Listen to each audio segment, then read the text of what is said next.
I would rather buy Theta as of right now over Bitcoin, even though nothing I say is financial advice. And the reason being is because purely it's just hypothetical upside at this point. Let's say we imagine, right? Bitcoin going to the price of $300,000. Now, at that point, that's slightly less than a 3x from here.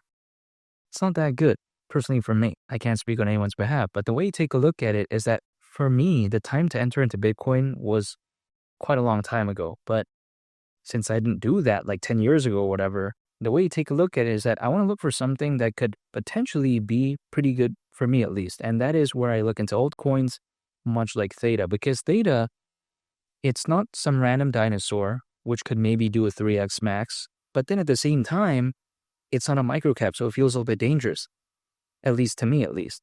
So what is a good medium in between? Again, something like Theta, because if Theta were to go to the price of $50, that right there is around a 65x from here. Just think about that. What is even more likely to do, let's say, even a 10x in the next 6 to 10 months? I think hands down, it's going to have to be something like Theta instead of Bitcoin. And also, when I take a look at Theta, going to the price of $50 really doesn't even seem that crazy at that point. The market cap, considering current circulating supply, would actually be exactly $50 billion. What makes me think that $50 billion isn't too much to ask for? It's because, first of all, many people out there are predicting something like Dogecoin to reach like 150 billion or whatever during this bull run in terms of market cap, and something like Shiba Inu to reach like anywhere between 80 to 100 billion. Are we seeing that out of that much, this seems too much to ask for?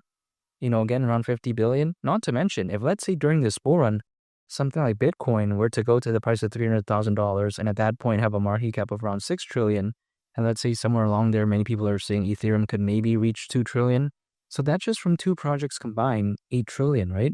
Not including Solana, BNB, and all this, not including that. Just from those two projects, let's say combined 8 trillion.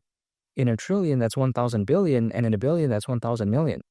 So out of 8,000 billion, are we saying around 50 billion can't flow into this? Again, that's just my perspective. And I think Theta is a very interesting project, and let me explain why. It's because if we take a look at it, the Theta network is a blockchain-powered decentralized cloud for AI, media, and as well as entertainment. Now, why is this amazing? It's because if we take a look at AI, of course, we know it's a big narrative. And usually when people think about Theta, they don't really think about AI, but, it's kind of one of these, I would say, projects that don't really promote it that much, but then it actually is. And if we take a look at something like media and as well as entertainment, I guess it's cool. It's not really as hyped as something like AI, but I still think it's a good touch nonetheless. And it showcases that, Theta is very diverse. It's focused on, several markets, not too much where it becomes overly complicated, but it's focused on good markets. And I do like that.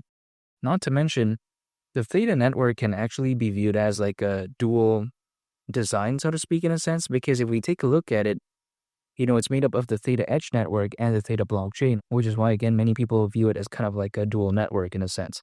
But even besides that, the Theta blockchain is an EVM. Now, EVM stands for Ethereum Virtual Machine, but even besides that, again, it's an EVM-compatible multi-blockchain network that supports Turing-complete smart contracts. It's pretty cool, but again, when I think about Theta, I just usually think about AI, media, and entertainment. So this is just kind of like, if I want to know a little bit more about Theta. But even besides that point, Theta is also focused on decentralized video on demand, and it allows users to add decentralized video to any website or application. So that is very interesting. Sometimes people like to think that Theta is like a decentralized version of like Twitch or YouTube, but then it's actually not, because if we take a look at Theta, it's actually just more so providing like a platform, so to speak. It's not really the thing itself, if that makes sense, right? So it's a little bit different than, let's say, something like Twitch, just at least in my perspective. But even besides that point, of course, there is the Theta token, right? But then there's something else called T-Fuel, which stands for Theta Fuel. Now, this is basically kind of like viewed as a gas token in a sense to many people. So it does play a unique role, but again, I'm still focused more so on something like the Theta token. But even besides that, when I say all this, I don't think $50 seems too much to ask for. I think it's a much better pick for me when it comes to Bitcoin, but I get it. Even Bitcoin, despite the small pullback, I still do believe that it's pretty much Bitcoin's time as of right now. But eventually, there may be a time for altcoins too.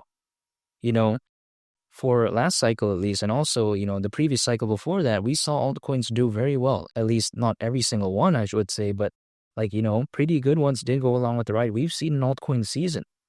And even historically speaking, altcoins, they usually peak as a worst case scenario around 18 months after a Bitcoin halving event, which based on the last Bitcoin halving event back in April would actually mean around October this year.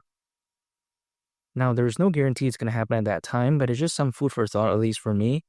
And it kind of showcases that, you know what, there may be still some time there when it comes to altcoins to kind of prove itself.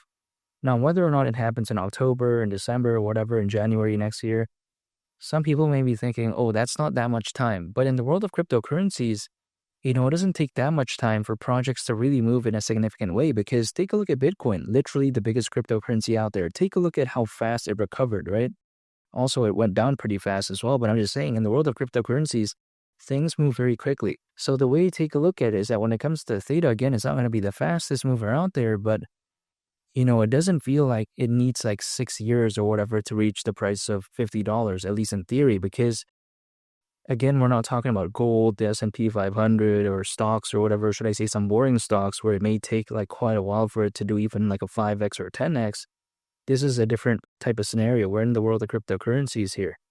So I don't think that is too, I would say short of a time frame. I still think it's more than enough. And again, all I can do right now is stay patient, because the altcoin season is going to happen when it's going to happen. But I can quite essentially prepare myself for that in a moment in which it does happen by just acquiring, holding, and just waiting.